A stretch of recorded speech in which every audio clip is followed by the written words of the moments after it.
নমস্কার, আমি শুভ্র। আপনারা দেখছেন দ্য জিওপলিটিক্যাল লেন্স। বিগত এক বছরে ভারত বা বাংলাদেশ সম্পর্ক একদম তলানিতে গিয়ে ঠেকেছে। 1971 সালের মুক্তিযুদ্ধে ভারতের অবদানকে অস্বীকার করাই হোক বা বর্তমানে ভারতের অঙ্গরাজ্য যেগুলো সেভেন সিস্টার তাকে ভারতের থেকে বিচ্ছিন্ন করে দেওয়া, এই হুমকি কিন্তু আমরা অনবরত বিভিন্ন সোশ্যাল মিডিয়ার মাধ্যমে দেখতে পাই। এছাড়াও বাংলাদেশের টিভি চ্যানেলগুলো যেগুলো সেখানেও কিন্তু আমরা বিভিন্ন তাদের বর্তমান রাজনৈতিক নেতা নেত্রীদের যে ভাষণ সেখানেও শুনতে পাই যে কিভাবে তারা ভারতের বিরুদ্ধে অগ্রসর হতে চায়, কিভাবে তারা ভারতকে পরাস্ত করতে চায়। সবথেকে মজার বিষয় হলো যে আহ, বিগত এক বছর ধরে বাংলাদেশে যে একটা অস্থিরতা, রাজনৈতিক অস্থিরতা তৈরি হয়েছে, সেই রাজনৈতিক অস্থিরতাকে কেন্দ্র করে যে ভারত বিরোধী ন্যারেটিভটা তৈরি হয়েছে সেটা কিন্তু বর্তমানে একটা সাংঘাতিক পর্যায়ে পৌঁছে গেছে। যেমন আমরা জানি যে বর্তমানে ইনফরমেশন ওয়ারফেয়ার হচ্ছে একটা বড় হাতিয়ার। তো ঠিক এই ইনফরমেশন ওয়ারফেয়ারকেই কাজে লাগিয়ে বাংলাদেশের বর্তমান রাজনৈতিক যে ব্যক্তিত্বরা আছেন তারা কিন্তু ভারত বিরোধী প্রচারটা বেশ জোর কদমে চালাচ্ছে। যেমন ধরুন, বেশ কদিন আগেই আমি দেখলাম বাংলাদেশের এক প্রাক্তন সেনাকর্তা ডেল এইচ খান, তিনি তার ফেসবুক পোস্টে ভারতকে নিয়ে কিন্তু একটা সাংঘাতিক বড় অভিযোগ করেছেন। ওনার অভিযোগের মূল বিষয় হচ্ছে 1971 সালে ভারতীয় সেনাবাহিনী নাকি বাংলাদেশে প্রচুর পরিমাণে লুট চালিয়েছিল এবং যার মূল্য কিনা প্রায় $22 বিলিয়ন। এই পোস্টটা বিশ্লেষণ করে আমি চারটে পয়েন্ট যেটা পেয়েছি সেটা আপনাদের সামনে তুলে ধরছি। এক, উনি অভিযোগ করছেন যে খুলনা, চট্টগ্রাম, কুমিল্লা থেকে কাঁচা পাট, খাদ্য, যানবাহন, ছোট জাহাজ সম্পদ লুট। তো এইগুলোকে টোটাল মূল্য দাঁড়াচ্ছে প্রায় বর্তমান বাজারের $22 বিলিয়ন। দ্বিতীয় যেটা অভিযোগ উনি করছেন সেটা হচ্ছে প্রায় $2.2 বিলিয়ন এর লুট, যেটা 1971 থেকে 1972 সালের মধ্যে ঘটেছিল, যেটা কিনা অন্যান্য সামগ্রী যেগুলো ছিল সেগুলো নাকি লুট করা হয়। এছাড়াও 3 নম্বর যে পয়েন্টটা উনি বলছেন সেটা হচ্ছে যে সেই সময় নাকি প্রায় 200টি রেল ওয়াগন, যার বর্তমান বাজার মূল্য হচ্ছে প্রায় $13 বিলিয়ন। এবং তার থেকেও যেটা গুরুতর হচ্ছে যে 70 থেকে 80 লক্ষ টন চাল, গম, পাট, যার বর্তমান মূল্য হচ্ছে প্রায় $10 বিলিয়ন। তো মোটামুটি এই অভিযোগগুলো তো আমরা আইডেন্টিফাই করতে পেরেছি। এবার আমাদের যে মূল বক্তব্য যে এই উনি যে অভিযোগগুলো করেছেন, এই অভিযোগগুলো সত্যতা কতটা, তাই এই অভিযোগগুলো সত্যতা নিশ্চয়ই আমরা যাচাই করব। তাছাড়াও উনি আর একটা অভিযোগ করেছেন, সেই সময় নাকি খুলনার ডেপুটি কমিশনার উনি বলেছিলেন প্রায় এই যুদ্ধের লুটের পরিমাণ নাকি প্রায় 300 মিলিয়ন টাকা। হ্যাঁ, টাকার কথাই বলেছেন। যাই হোক, উনি 300 মিলিয়ন টাকার কথা বলেছেন। তার আগে আমি আরেকটা কথা বলতে চাই যে উনি এই লুটের বিষয়ে আরেকটা জায়গায় উল্লেখ করেছেন যে একটি দ্য গার্ডিয়ান পত্রিকার একটি আর্টিকেল। তো আমি এই আর্টিকেলটা এখন আপনাদের স্ক্রিনে দেখাবো। এই যে প্রতিবেদনটি আপনারা স্ক্রিনে দেখলেন, এটি লিখেছিলেন তৎকালীন দ্য গার্ডিয়ান পত্রিকার এক সাংবাদিক মার্টিন ওলাকট। উনি তার একটি প্রতিবেদন এবং স্থানীয় কিছু বাংলাদেশি অফিসিয়ালসদের সাথে কথা বলে এই প্রতিবেদন সেই সময় 1972 সালে 21শে জানুয়ারি যে গার্ডিয়ান পত্রিকায় ছেপেছিলেন। কিন্তু সব থেকে মজার বিষয় হলো উনি এই পত্রিকায় এই লুটের কথা ছেপেছিলেন, তাতে ইন্ডিয়ান আর্মির কথা উল্লেখ ছিল এবং সাথে মুক্তি বাহিনীর কথা উল্লেখ ছিল এবং কিছু বাংলাদেশ অফিসিয়ালস। কারা সেই বাংলাদেশ অফিসিয়ালস তাদের নামে কিন্তু কোনো উল্লেখ নেই। এছাড়াও ওনার এই যে অভিযোগ, এই অভিযোগের ভিত্তিতে যে আমাদের প্রাক্তন মেজর ডেল এইচ খান উনি বলেছেন যে $22 বিলিয়ন প্রায় লুট হয়েছিল, তারও কিন্তু কোনো উল্লেখ নেই। অর্থাৎ এটা এক প্রকার একটা অ্যাজাম্পশন, এটা বলতে পারেন, বা বাড়িয়ে কিছু বলা, বা যেটা আমরা বলে থাকি ইনফরমেশন ওয়ারফেয়ার, হয়তো সেই ইনফরমেশন ওয়ারফেয়ারের একটি অংশ। এবার আসি বাকি অভিযোগগুলো, যেখানে প্রায় বলা হচ্ছে যে এখানে ভারতবর্ষ প্রায় 70 থেকে 80 লক্ষ টন গম, পাট, অন্যান্য দ্রব্য সামগ্রী চুরি করেছিল বা লুট করেছিল ভারতীয় সেনাবাহিনী, যার একটা বর্তমান বাজার মূল্য বলা হচ্ছে 10 লক্ষ মিলিয়ন বা 10 লক্ষ বিলিয়ন বা কোনোটা 13 লক্ষ বিলিয়ন। মানে এর যে ভিত্তিগুলো যদি আপনি বিভিন্ন পত্রিকা, সেই সময়ের পত্রিকাগুলো যদি একটু আর্কাইভে ঘুরে আসেন, কোথাও কিন্তু এরকম নির্দিষ্টভাবে কোথাও লেখা নেই যে ভারতের সেনাবাহিনী এত পরিমাণ সম্পদ বাংলাদেশ থেকে লুট করেছিল।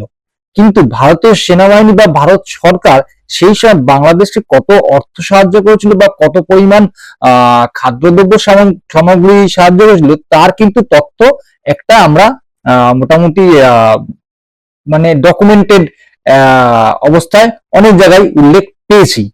আমিও সেই তথ্যের কিছু অংশ অবশ্যই ডকুমেন্টের তথ্য আপনাদেরকে তুলে ধরবো। এবং যেটা সোর্স হচ্ছে, যেমন একটা সিআই এর একটা ক্লাসিফাইড একটা ফাইল, সেই ফাইল যখন 2010 এবং 2011 সালে ডিক্লাসিফাইড করা হয়, সেখানে কি বলা হয় সেটাও আপনাদের দেখাবো। ডিক্লাসিফাইড যে তথ্যটা, সেটা আপনাদেরকে শেয়ার করার আগে যেটা খুব একটা ইম্পর্টেন্ট বিষয়, সেটা হচ্ছে যে আমাদের 4টে মূল অভিযোগ। তো এই অভিযোগগুলো সম্পর্কে যখন আমি রিসার্চ করা শুরু করি, মোটামুটি ধরুন সেই সময়কার সমস্ত পত্রিকাগুলোর আর্টিকেল থেকে শুরু করে বিভিন্ন সংবাদ মাধ্যমের যে আর্কাইভ আছে, সেই আর্কাইভগুলো ঘাঁটতে ঘাঁটতে আমার কাছে দুটো বেশ গুরুত্বপূর্ণ ফাইল এসে পৌঁছায়।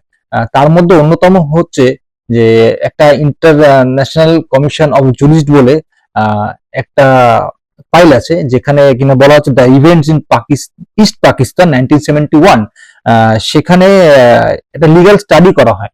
তো সেই লিগ্যাল স্টাডিটা আর কি সমস্ত পুঙ্খানুপুঙ্খ ভাবে 1971 সালের যা যা ঘটনা ঘটেছিল সেইগুলো তুলে ধরা হয়। ইভেন সেখানেও কিন্তু এই 4টে যে অভিযোগ আছে, তার কোনো ধরনের কোনো একটা পয়েন্ট পাওয়া যায়নি। আপনারা যদি কেউ মনে করেন যে এই ফাইলটা একবার নিজেরা পড়ে দেখতে চান, অবশ্যই আমাদের মেল করতে পারেন। আমি আমার মেলটা ডিসক্রিপশন লিংকে দিয়ে রাখবো, আপনারা মেল করলে আমি আপনাদেরকে এই ফাইলটা ফরওয়ার্ড করে দেবো। এবার আরেকটা মজার তথ্য দিই আপনাদের, সেটা হচ্ছে যে যখন 1971 সালে পাকিস্তান আর বাংলাদেশ দুটো নতুন রাষ্ট্র তৈরি হয়ে গেল, সেই সময় 1971 সালে পাকিস্তানের এই যুদ্ধে হেরে যাওয়ার জন্য একটা কমিশন তৈরি হয়। সেই কমিশনের নাম ছিল হামদুর রহমান কমিশন। তো সেই হামদুর রহমান কমিশনেও কিন্তু কোথাও ভারতীয় সেনা সম্পর্কে এই লুটপাটের ব্যাপারে উল্লেখ নেই, বরঞ্চ উল্লেখ আছে যে তাদের পাকিস্তানি সেনাদের অত্যাচারের বিষয়। যাই হোক, এখন যেটা বলছিলাম যে সিআই এর ক্লাসিফাইড ফাইলস, সেটা কি বলছে দেখুন, আপনারা স্ক্রিনে দেখতে পাচ্ছেন ফাইলের একটা স্ক্রিনশট আমি দেখাচ্ছি আপনাদের। Intelligence memorandum India, some economic consequences of the war, secret ERMIM দিয়ে করা আছে, কপি নম্বর দেওয়া আছে মার্চ 1972। সেই 1972 এর যদি আপনি প্রথম যে পয়েন্ট, যেখানে সামারি ধরুন যেখানে লেখা আছে, সেখানে ফার্স্ট কটা লাইন যদি আপনি ভালো করে লক্ষ্য করবেন, সেখানে একটা খুব গুরুত্বপূর্ণ কথা লেখা আছে। The war has not significantly altered New Delhi's short-term economic prospects. Food grain production, which has increased rapidly since 1966 and will hit record highs again this year, was not affected. তো এই প্রতিবেদনের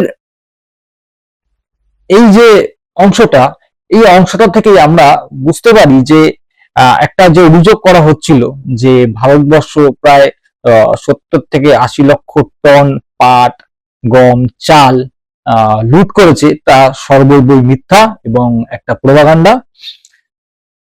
ভারতবর্ষ 1966 সালের পর থেকেই কিন্তু ফুড চেনে কিন্তু একটা বিপ্লব ঘটতে থাকে। আপনারা যারা মোটামুটি ইতিহাস নিয়ে ঘাটাঘাটি করেন, তারা অনেকেই জানেন যে তখন কিভাবে ভারতবর্ষের ফুড চেনটা এগিয়ে গেছিল। তো সেটা সেই বিষয় নিয়ে এখন আলোচনা করার বিষয় নয়। তো যাই হোক, এবার এই 1 নম্বর পয়েন্টেরই আপনি একদম শেষের দুটো যদি লাইন দেখেন, সেখানে লেখা আছে new Delhi already has authorized about $176 million of economic aid to Bangladesh. মানে এই যে এতক্ষণ আমরা একটা 300 মিলিয়নের পয়েন্ট বলেছিলাম, মনে আছে? 300 মিলিয়ন টাকা একদম খুলনার কোন এক কমিশনার নাকি অভিযোগ করেছেন, যেটা আর কি প্রাক্তন মেজর ডেলেজ খান উনি তার পোস্টে লিখেছেন। তো সেগুলো তো খুঁজে পাওয়া যায় না, কিন্তু সিআইএ প্রতিবেদনে ভারতবর্ষ কত টাকা বাংলাদেশে এদের জন্য অ্যালট করেছে সেটা যেমন খুঁজে পাওয়া যায়। ভারতবর্ষের সেই সময় যে ফুড চেন কতটা অগ্রসর হয়েছিল সেটার উল্লেখ পাওয়া যায়। তার থেকে দুটো জিনিস প্রমাণ হয়, এক, ভারতবর্ষ তো সেভাবে কোনো টাকা বাংলাদেশ থেকে লুট করেনি, উল্টে বাংলাদেশকে সাহায্য করেছে, এবং যে এই যে চাল ডাল গমের ব্যাপারটা, এই ব্যাপারটা সম্পূর্ণ মিথ্যা। এবার আসি আপনাদের আর একটা পয়েন্টে, যেটা খুব ইন্টারেস্টিং, যেখানে একটা রিসার্চে যেখানে বলা হচ্ছে as of December 1972, India had given 900 tons of food grains, transport equipment, money for refugee resettlement, a $13 million foreign exchange loan, and had helped to repair damaged bridges. মানে ভাবুন যে ভারতবর্ষ সেই সময় দাঁড়িয়ে বাংলাদেশকে সর্বৈধভাবে সাহায্য করেছিল। এই যে ফলস প্রপাগান্ডা, এই যে ভারত বিরোধী ন্যারেটিভ, এই ন্যারেটিভ গুলো কিন্তু বেশি দিন চলতে দেওয়া যাবে না।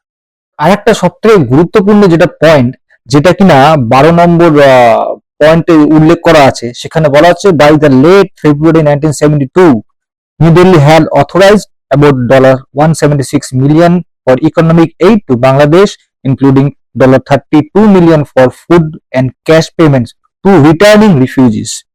Soon after the war, New Delhi granted Dhaka about $34 million to finance purchase of urgently needed commodities from India. Sugar, salt, baby foods, and drugs were provided promptly. Petroleum, fertilizer, cotton, cement, steel, motor vehicles, and power generation equipment were to be delivered as soon as transport facilities would allow. New Delhi also loaned Dhaka $13 million in hard currency to meet immediate foreign exchange requirements. Other loans to Dhaka since the war include $69 million for food grains, $14 million for railroad rehabilitation, and $15 million for civil aircraft and ships. Of the total aid, about $70 million was expected to be used by the end of financial year 1971, and the remaining $106 million during the financial year 1972. বাংলাদেশিদের যারা এই propaganda ছড়াচ্ছে ভারতবর্ষ সম্পর্কে, আমরা কিন্তু সর্বদা তাদের পিছনে থাকবো, ভুলে যাবেন না। আশা করি ভিডিওটা ভালো লেগেছে। আগামী আরো এরকম ভিডিও দেখার জন্য অবশ্যই ফলো করুন আমাকে, দ্য জিওপলিটিক্যাল লেন্স। দেখা হচ্ছে পরবর্তী ভিডিওতে। নমস্কার।